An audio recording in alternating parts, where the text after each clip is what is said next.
Hello dears, welcome to our study channel Success Your Study. Today we bring a new topic for you. Let's go.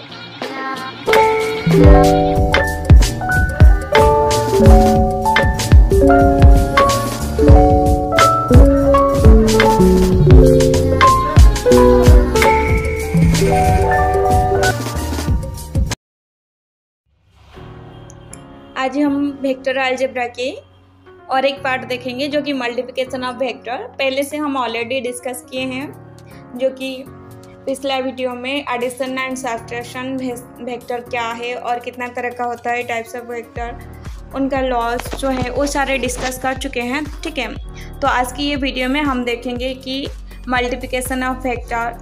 ठीक है, multiplication of vector जो है, पहले हम देखेंगे multiplication of vector by a scalar. मतलब एक vector को अगर हम एक स्केलर के साथ मल्टीप्लाई करते हैं तो क्या होता है, हम यहाँ पे देखेंगे। ठीक है, ए वेक्टर, सपोज ए एक वेक्टर है, देन उसको हम मल्टीप्लाई करेंगे एक स्केलर में जो कि स्केलर क्वांटिटी m। देन यहाँ पे क्या होगा, उनका जो रिजल्ट है वो m ए वेक्टर आएगी। ठीक है, इसका मैग्नीट्यूड क्या होगा, m ए वेक्टर की m की मैग्नीट्यूड इंटू ए वेक्टर की मैग्नीट्यूड। ये जो m ए वेक्टर की मैग्नीट्यूड होगा। A vector when multiplied by a scalar quantity m is equal to the vector m A vector having the magnitude m vector m की magnitude into a की magnitude. Multiplication of vector by a scalar follows associative laws, जो कि हम यहाँ पे तो देखिए multiplication करने से क्या होता है, ये कौन से लॉ फॉलो करता है, जो कि एसोसिएटिव लॉ फॉलो करता है एंड डिस्ट्रक्टिव लॉज फॉलो करता है। एसोसिएटिव लॉ क्या होता है ना, अगर हम m को na के साथ मल्टीप्लाई करेंगे, मतलब n को पहले a के साथ मल्टीप्लाई करेंगे, उसके बाद अगर हम a को मल्टीप्लाई करते हैं, देन ये सेम होगा किसके साथ ना, हम m को पहले a से मल्टीप्लाई करके n को बाद में अगर मल्टीप्लाई करते हैं तो दोनों सेम होता है। ठीक है, डिस्ट्रक्टिव लॉ क्या है ना, अगर हम m प्लस n करते हैं, ये दो scalar quantity m and n, इन दोनों को मिला के अगर हम a के साथ मल्टीप्लाई करते हैं, देन ये किसी के साथ सेम होता है ना, m ए वेक्टर, मतलब m को पहले a के साथ मल्टीप्लाई किए, उसके बाद n को a के साथ मल्टीप्लाई करके इसको एडिशन करने से ये सेम आएगी रिजल्ट। और वैसे दो वेक्टर को अगर हम ऐड करके कोई भी स्केलर के साथ मल्टीप्लाई करते हैं, देन हम उस स्केलर को पहले एक वेक्टर के साथ मल्टीप्लाई करेंगे और उसी स्केलर को दूसरा वेक्टर के साथ मल्टीप्लाई करने से जो आएगी रिजल्ट, उन दोनों का एडिशन में हमारी इसका रिजल्ट आएगी। ठीक है, m whole A vector plus b vector is equal to m A vector plus m b vector. अगर यहाँ पे m 0 हो गया, then m A vector is a null vector. अगर हमारी m जो क्वांटिटी है, स्केलर क्वांटिटी 0 हो गया, देन हमारी m ए जो वेक्टर है ये नॉल वेक्टर हो जाएगी, जिसका कि 0 मैग्नीट्यूड रहेगी, कोई डेफिनाइट डायरेक्शन नहीं रहेगी। ठीक है, और यहाँ पे स्केलर प्रोडक्ट हम देखेंगे, जो कि स्केलर प्रोडक्ट किसको बोलते हैं, अगर हम दो वेक्टर को मल्टीप्लाई करते हैं, देन उनका प्रोडक्ट, अगर दो वेक्टर को हम मल्टीप्लाई करते हैं और उनका जो प्रोडक्ट है वो अगर एक स्केलर आएगी, देन हम उसको स्केलर प्रोडक्ट कहेंगे। ठीक है, यहाँ पे देखो स्केलर प्रोडक्ट, अगर हम ए वेक्टर एंड बी वेक्टर, ये दोनों वेक्टर है, इन दोनों का स्केलर प्रोडक्ट को हम क्या कहेंगे, A vector dot B vector. ये डिनोट कैसे किया जाता है, A vector dot B vector is equal to A vector की मैग्नीट्यूड इंटू बी वेक्टर की magnitude cos theta, A B cos theta. ठीक है, और यहाँ पे दो पैरेलल वेक्टर अगर होंगे, यहाँ पे दो वेक्टर पैरेलल हैं, देन उनके बीच में जो एंगल आएगी कितना आएगी, 0 आएगी, वो तो आपको पता ही होगा। If two vectors are parallel, अगर दो वेक्टर पैरेलल है, their scalar product is maximum. अगर दो वेक्टर हमारे पैरेलल जा रहे हैं, देन उनकी जो प्रोडक्ट आएगी मैक्सिमम होगी। कैसे? ए वेक्टर डॉट बी वेक्टर, यहाँ पे ए वेक्टर को बी वेक्टर के साथ हम मल्टीप्लाई करने से जो आएगा ए बी आएगी। क्यों? थीटा इज इक्वल टू 0 हो गया, हमारी एंगल जैसे कि 0 हो गया तो हम थीटा को 0 ले गए, और हमारी जो कि स्केलर प्रोडक्ट के हिसाब से A vector dot B vector is equal to A B cos theta. Then cos theta angle 0 हो गया तो cos 0 degree is equal to 1। Then A vector dot B vector is equal to A B. और जो properties हैं जैसे कि if two vectors are perpendicular, अगर दो वेक्टर हमारी परपेंडिकुलर है, ठीक है, परपेंडिकुलर अगर है दो वेक्टर हमारी, जैसे कि एक वेक्टर इधर गया है और एक वेक्टर इधर गया है, ये दोनों परपेंडिकुलर है, तो इन दोनों के बीच में जो एंगल है, इन दोनों के बीच में जो एंगल है ये कौन सा एंगल होगा? 90 डिग्री होगा, 90 डिग्री होगा। वहाँ पे ये जो एंगल है ये एंगल 90 डिग्री हुआ तो कॉस 90 डिग्री 0 हो जाएगा। देन ये A vector dot B vector is equal to A B cos theta, cos 90 degree 0 हो गया। देन 0 को किसी के साथ भी मल्टीप्लाई करने से 0 आता है। तो इन दोनों का कोई भी अगर दो वेक्टर परपेंडिकुलर रहेंगे, ठीक है, अगर कोई भी दो वेक्टर परपेंडिकुलर रहते हैं देन उनका जो डॉट प्रोडक्ट आता है ये हमेशा 0 आता है।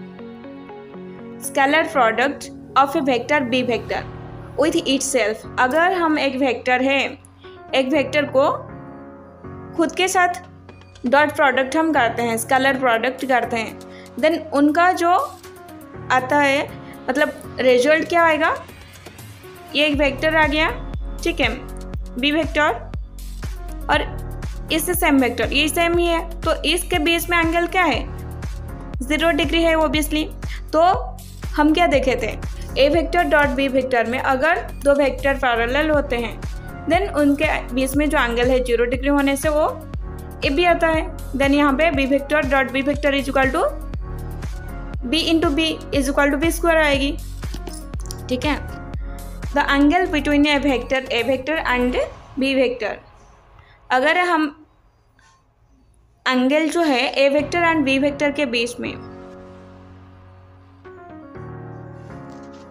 180 डिग्री होगा, मतलब यहाँ पे 180 डिग्री तो नहीं लिखा हुआ है, देखो when this are placed tail to tail, दो वेक्टर के बीच में हम क्रॉस प्रोडक्ट करेंगे जो कि टेल टू टेल है, एक वेक्टर इधर गया है और एक वेक्टर इधर गया है, इन दोनों का टेल जो है वो सेम है, ठीक है।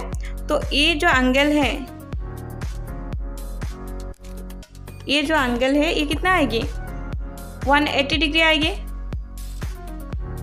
ठीक है, ये 180 डिग्री आएगी, यहाँ से 180 डिग्री एंगल हो गया। देन 180 डिग्री होने से ये क्या होगा? A vector dot B vector by A B होगा, ठीक है, कॉस थीटा। कॉस थीटा का क्या आएगी? A vector dot B vector by A B. और आ गया कम्यूटेटिव लॉ, कम्यूटेटिव प्रॉपर्टी जो है ये हम देखें कि जो स्केलर प्रोडक्ट होता है, स्केलर प्रोडक्ट में क्या क्या आता है, ठीक है, और यहाँ पे हम क्या क्या प्रॉपर्टीज़ फॉलो करता है वो भी देखेंगे, जो कि कम्यूटेटिव प्रॉपर्टीज़ तो पहले फॉलो करता है, जो कि स्केलर प्रोडक्ट कम्यूटेटिव होता है, एक स्केलर क्वांटिटी है, ये डिपेंड नहीं करता है ऑर्डर में, जो कि वेक्टर मतलब दिखाया जाता है। हम यहाँ पे देखें कि दो वेक्टर के बारे में बोला जाता है, ठीक है, लेकिन यहाँ पे वेक्टर्स जो हैं ये वेक्टर्स की ऑर्डर नहीं देखते हैं। हम पहले जो हम एडिशन करते थे तो हम ऐसे देखते थे कि ये किस तरफ गया है, ठीक है, कौन से ऑर्डर में जा रहा है, ये सारे देखते थे, लेकिन यहाँ पे कोई ऑर्डर नहीं दिखा जाएगी कि वेक्टर किधर गया है, वो ऑर्डर के ऊपर डिपेंड नहीं करता है, ठीक है, ऑर्डर के ऊपर डिपेंड नहीं करता है। इसका मतलब commutative A vector dot B vector is equal to B vector dot A vector.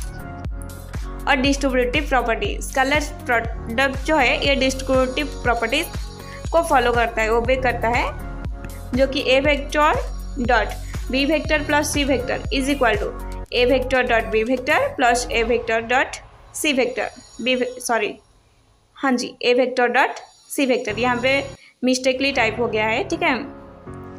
देखो यहाँ पे अगर ए वेक्टर को हम B vector plus C vector के साथ मल्टीप्लाई करते हैं, देन हम बी प्लस सी को पहले ऐड करके मल्टीप्लाई करना जो होता है, ए वेक्टर को बी वेक्टर के साथ मल्टीप्लाई करके ए वेक्टर को सी वेक्टर के साथ मल्टीप्लाई करके उन दोनों का एडिशन जो रिजल्ट आएगी, इसकी रिजल्ट भी सेम आएगी।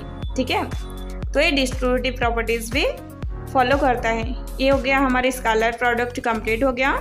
अब हम देखेंगे वेक्टर और एक पार्ट आ गया जो कि वेक्टर प्रोडक्ट। हमारी स्केलर प्रोडक्ट कंप्लीट हो गया, जो कि वेक्टर प्रोडक्ट। वेक्टर प्रोडक्ट क्या है? स्केलर प्रोडक्ट में हम देखे थे कि दो वेक्टर की जो मल्टीप्लिकेशन होता है उनके रिजल्ट जो आता है वो एक स्केलर आता है। लेकिन यहाँ पे वेक्टर प्रोडक्ट में अगर दो वेक्टर को हम मल्टीप्लाई करते हैं, देन उनका जो रिजल्ट आएगी वो भी एक वेक्टर ही आएगी। ठीक है, तो vector product of two vectors A vector and B vector, उनका अगर हम वेक्टर प्रोडक्ट करते हैं उनको क्या बोला जाता है? A vector cross A vector and B vector. अगर हम वेक्टर प्रोडक्ट में देखते हैं A vector and B vector, then हम उनको बोलते हैं ए क्रॉस बी। इसको ऐसा डिनोट किया जाता है ए क्रॉस बी को। ठीक है, A vector cross B vector is a vector quantity defined. इसको कैसे किया गया है? C vector is equal to A vector cross B vector is equal to A B sine theta C cap. हम देखे थे वहाँ पे जैसे कि ए बी कॉस थीटा हुआ था, ठीक है, स्केलर प्रोडक्ट में।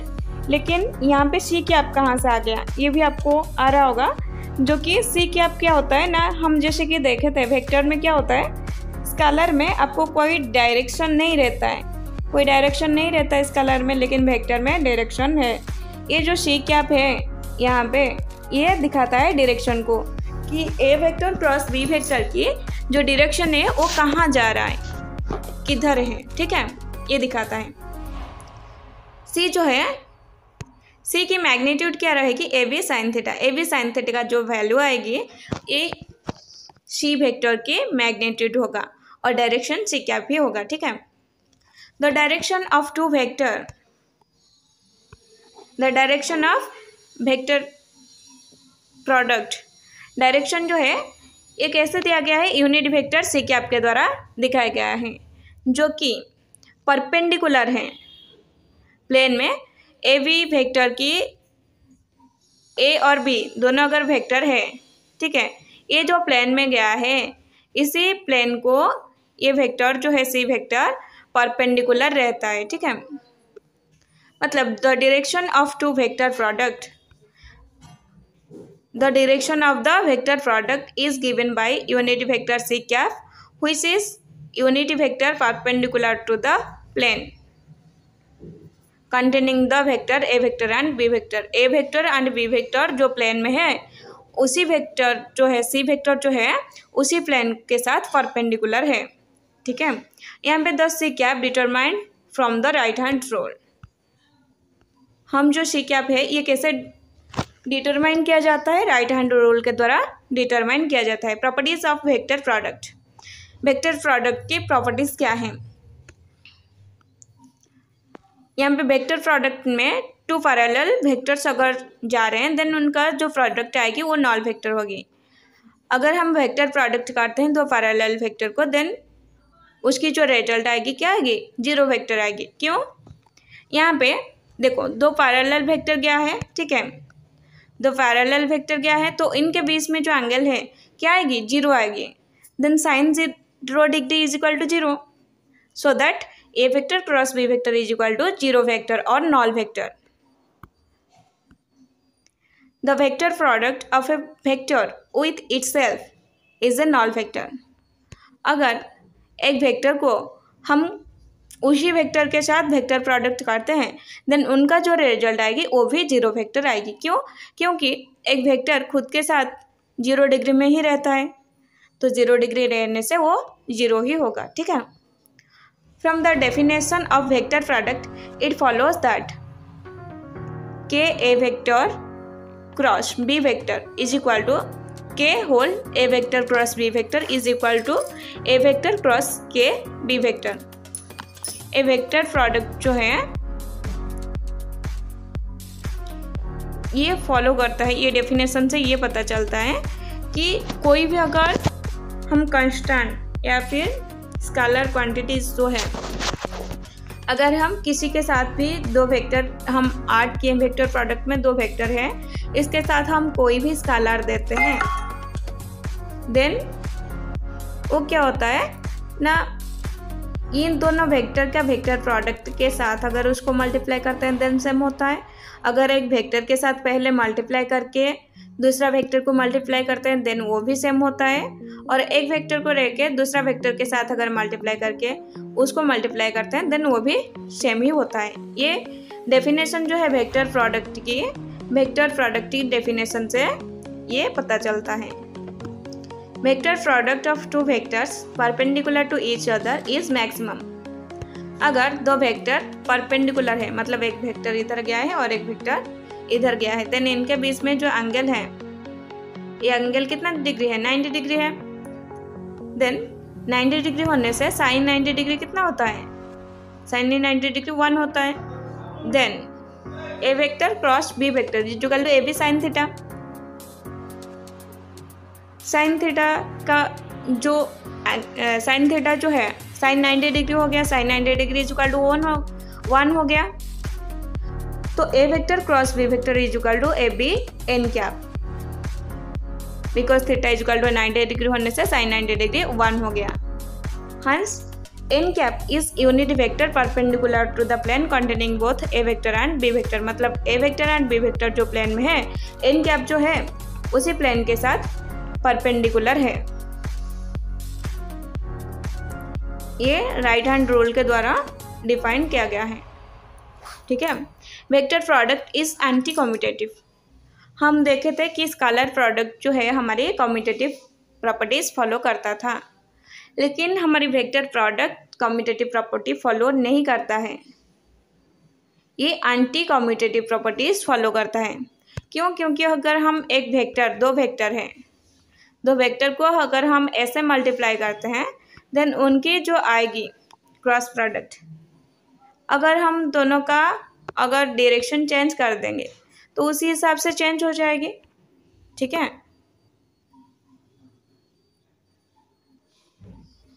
तो इसीलिए क्योंकि ये ऑर्डर के ऊपर डिपेंड करता है, तो A vector cross B vector is equal to minus B vector cross A vector, ये एंटी कम्यूटेटिव हो गया। The vector product follow distributive law. ये जो वेक्टर प्रोडक्ट है ये भी डिस्ट्रीब्यूटिव प्रॉपर्टीज फॉलो करता है। डिस्ट्रीब्यूटिव जो लॉ है, जैसे कि ए वेक्टर को अगर हम मल्टीप्लाई करते हैं B vector plus C vector में, देन ए वेक्टर को पहले बी वेक्टर के साथ क्रॉस करके ए वेक्टर को सी वेक्टर के साथ क्रॉस करके हम उसको ऐड करने से सेम ही होगा। Vector product is a associative. Vector product जो है ये एसोसिएटिव नहीं है, जो कि हमारी A vector cross B vector जो है ये कभी भी A vector cross B vector cross C vector के साथ सेम नहीं होता है, ठीक है।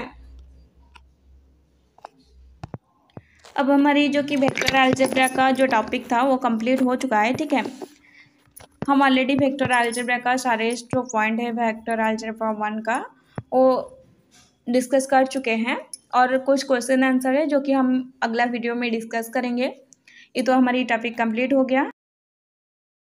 अगर वीडियो अच्छा लगा है तो चैनल को लाइक शेयर एंड सब्सक्राइब कर लीजिए, और हमारे साथ कनेक्टेड रहने के लिए बेल आइकन पे टैप करके ऑल नोटिफिकेशन को ऑन कर लीजिए।